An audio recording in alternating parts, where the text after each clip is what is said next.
Hi everyone, it's Niamh here and welcome to my art journaling channel. Today we're going to be doing a cut letter page inspired by the amazing Claire Stead from Art Journal Love. Now Claire did sort of a few of these pages with these letters and it totally inspired me. So I've gone on to do lots and lots and lots of these, playing around with the placement of where I'm putting my letters on my page and getting a little bit more brave, I suppose, with where I'm placing them. So you'll notice I'm putting on the right hand side. I'll have to have a little border around it just to anchor those letters to the page. But it's just been so much fun.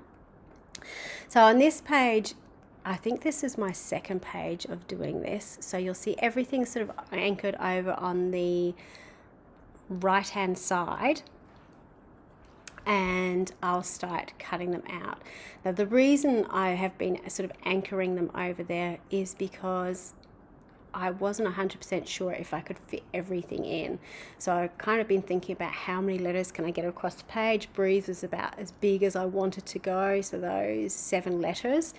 So it makes you think about what quotes you're going to be using.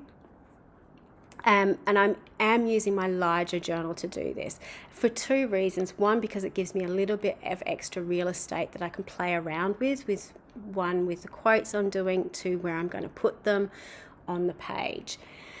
The second reason I'm using this particular journal is this is the Dilutions Classic, not the Classic, I think it's called the Classic Journal. And it has 3 different paper types in it. It's got the black, it's got a craft, and it's got the original manila color in it. Now I really like having, oh actually it's not at all, I did lie to you, sorry. This is the newest journal that she's released. It's Dilutions Journal, but it's actually black dots. So I think you can sort of see that dot in the background. And the reason I used it for this journal is, one, for the real estate, because it's big pages, but because it had the dots in it. Because I was doing cut pages, I thought having this dotted journal would be really handy for doing cut pages, particularly trying to work out spacing and so on. So that's why I use this journal. I tend to do a lot of my cutouts in black journals, just because I tend to end up painting these cut pages black anyway to get the biggest contrast. So I found it really useful to find a journal that had this. Sorry, I just got interrupted by a knock on the door with a lovely parcel.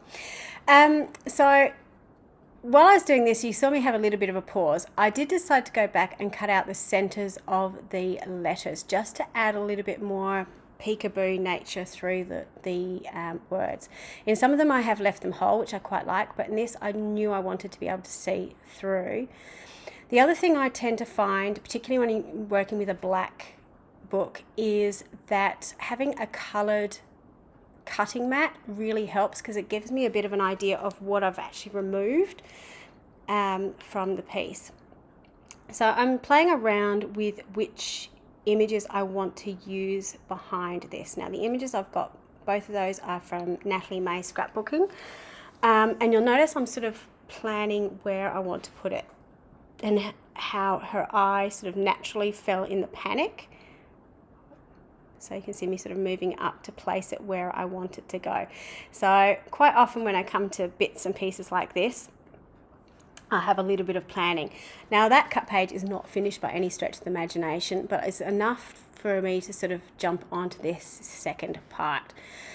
The first thing I'm doing, however, is putting some gesso down. Now the reason for that is, if I had just glued that image directly onto the black, even though because it's on the black it will be slightly more opaque than usual, it would still be quite translucent. By having the white behind it gives me a little bit of a base to let that image really sing.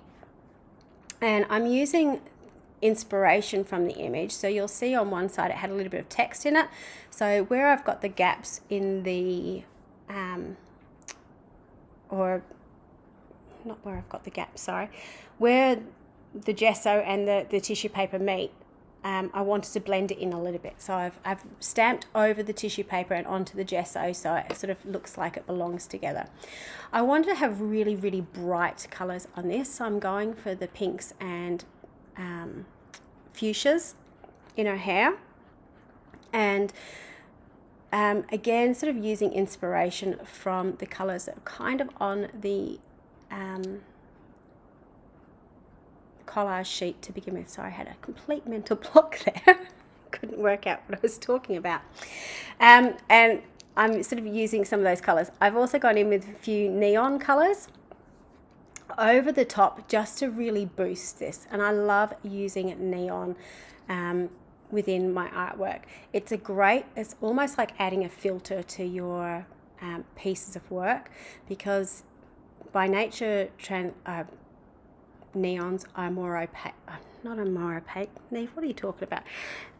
Are more translucent, so it gives you that sort of, it's like you've put a glaze of bright colour over the top. You can still see what's going on underneath, but it just boosts everything.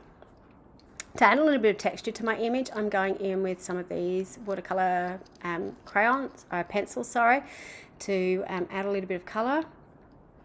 And then, because there is a little bit of a turquoisey, marine colour in the background, I decided to add that in. So I've used some watery paint, and I'm using a mask just to rub a little bit away. I didn't want it to be too intense, but I just wanted to have something in the background there. I decided to boost the colour a little bit by putting the turquoise over. I didn't really like the masked words on it, so I decided to sort of paint over the top of those. And I've also put a little bit of that colour into the white in the background. I used my fingers to blend it together, so it was a bit loose and sort of ready. And you sort of get those smudgy effects. So I really love using my finger to blend things together, or paint together, sorry. With the, to blend it back into the background as well, I've used the stamp again, and I stamped over that painted colour. I decided I wanted to see more of the image, and this is one of the reasons why I left this for so long, is I was kind of working out how I wanted to do this. So you can see I've created a frame that's attached by the E and the D to hold it all together. But as you can imagine, that is quite flimsy and would be quite prone to tearing. So to strengthen the whole thing, I've decided to add a vellum sheet to the background. And that will give some strength, not vellum, sorry, transparency, but you could use vellum. If you use vellum, you're still going to see the image, but it's going to be obviously slightly translucent, so you'll see some of that vellum, but you'll see something poking out from underneath. By using the transparency, obviously you can see exactly what's going on. But adding something to it will give some strength to that page. So I'm going through, and just to sort of lighten up that black a little bit, and to give some of those letters a little bit more of detail, going in with a white pen and just going around the outside of the letters. Now I would suggest it would probably be a good idea if I actually had something to protect the image from underneath. I didn't end up drawing on it, I don't think, but you know, there's always the opportunity of going over the edges. I have, and you'll see this in the close-up, not actually drawn right on the edge. I've just left like a millimetre of black around it, so it sort of frames it a little bit. But you know, it's also me. You can see I'm not very neat when I'm drawing, so if you want to protect your image, don't do that. Now going in with glue and sort of gluing around all the words and all the cut pages, and gluing down my transparency over the whole page, so it will give a little bit of strength. The white on the back does dry clear. You will still kind of see a glue mark on it, but it's clear enough. But to be honest, you don't really look at that side of the page too much, because you're looking at the girl on the other end, so it sort of balances up.